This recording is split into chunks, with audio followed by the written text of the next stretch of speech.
Last week, we introduced you to independent Jared Young, who's one of 3 candidates in Missouri challenging incumbent Josh Hawley for U.S. Senate. Tonight, we'll tell you about Nathan Kline, who's running as a member of the Green Party. But before we get into my conversation with him, let's talk about the party itself. The Green Party is a third-party platform that serves as an alternative for those who don't want to vote Republican or Democrat. Green Party candidates are typically environmentalists, anti-war, and social justice advocates. The party is also known for not accepting major donations from corporations. Despite not having the resources of Republicans or Democrats, they've maintained steady ballot access over the last several decades. That effort is spearheaded by a massive volunteer base. Now that you have a little background, let's get ready to meet Green Party candidate Nathan Kline.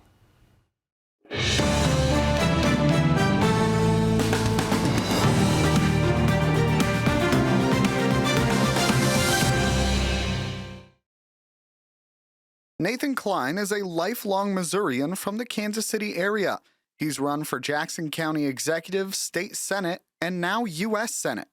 Talked to thousands of my neighbors across the political spectrum, all demographic groups. Folks are very concerned about the state of democracy and, just not being listened to. We think that actual working Americans that pay taxes and work for a living should be the only people that get listened to. I'm the only candidate, once elected, that will only have the people of Missouri as my constituents. If elected, Kline will focus on getting corporate donors out of politics, an issue he connects to a stagnant Congress. Nothing's going to change about the corporate status quo in our country unless we get money out of politics. Very few bills are proposed, even fewer bills are passed, because the corporate status quo is exactly the way the wealthy donors want it. The only way we're going to get that money out is if people choose candidates that don't take the money. I'm the only one in the race that doesn't, that's not taking the money. He also hopes to make Missouri communities more self-sufficient by making healthcare and education more affordable and empowering independent agriculture.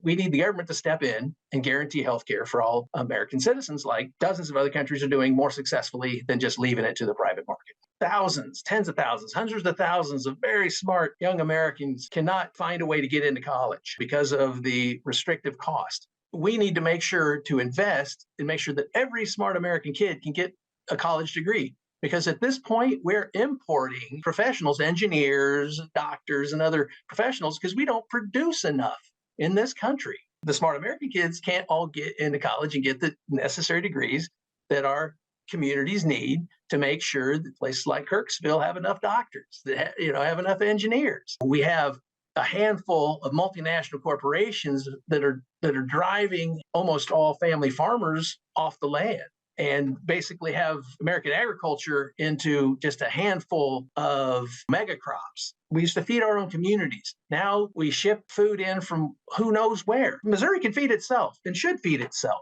Kline told me if Missourians want a voice on Capitol Hill, then they should check the box next to his name in November. If you want action from our government, it's supposed to be our government, then that's why I'm here. I'm here to offer my services to you. I will be your public servant.